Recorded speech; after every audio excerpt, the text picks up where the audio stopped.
Уже в новом учебном году в дневниках девятиклассников появятся оценки по новому предмету – истории развития религии. Школьники узнают информацию о мировых и традиционных для нашей страны вероисповеданиях. Отмечается, что это поможет юношам и девушкам в понимании мира, его культуры и ценностей.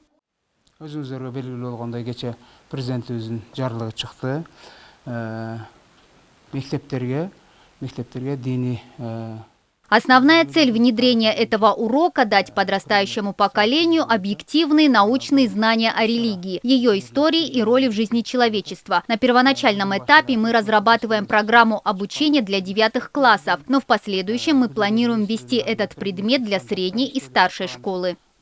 По мнению профессора Исламского университета, человек должен расширять свой кругозор путем приобретения не только научных знаний, но и духовных. Уроки истории развития религии дадут школьникам именно знания о духовных ценностях, воспитают в них нравственность и честность.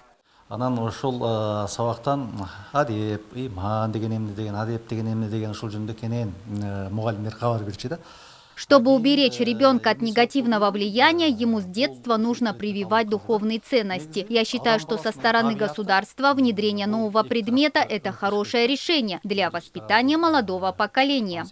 Преподаватели должны иметь высшее теологическое образование, не иметь отношения к религиозным сектам и течениям, а также иметь сертификат о прохождении повышения квалификации или переподготовки в области педагогики, психологии и методики преподавания. Но так как в стране 2236 официально зарегистрированных школ и нехватка учителей, подходящих для ведения истории развития религии, очевидна, то к процессу обучения будут допущены преподаватели истории, прежде прошедшие специализированное обучение в Министерстве образования. Желательно, чтобы этот предмет вводился именно в 2 классах, да, например, в 8-9 классе, например, были бы основы ислама и православного христианства, например, да, и вот в следующем классе мы бы могли, например, общее там представление об религии, да, и различиях.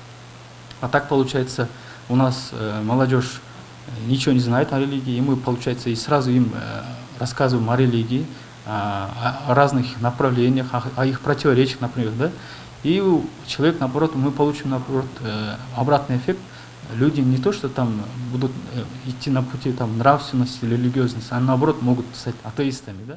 В настоящее время в республике официально зарегистрировано 3294 религиозные организации. Из них 2884 исламского и 396 христианского направления, а также иудаистская, буддистская общины и бахаизм. Основной религией нашей страны является ислам. Его исповедуют почти 86% всего населения.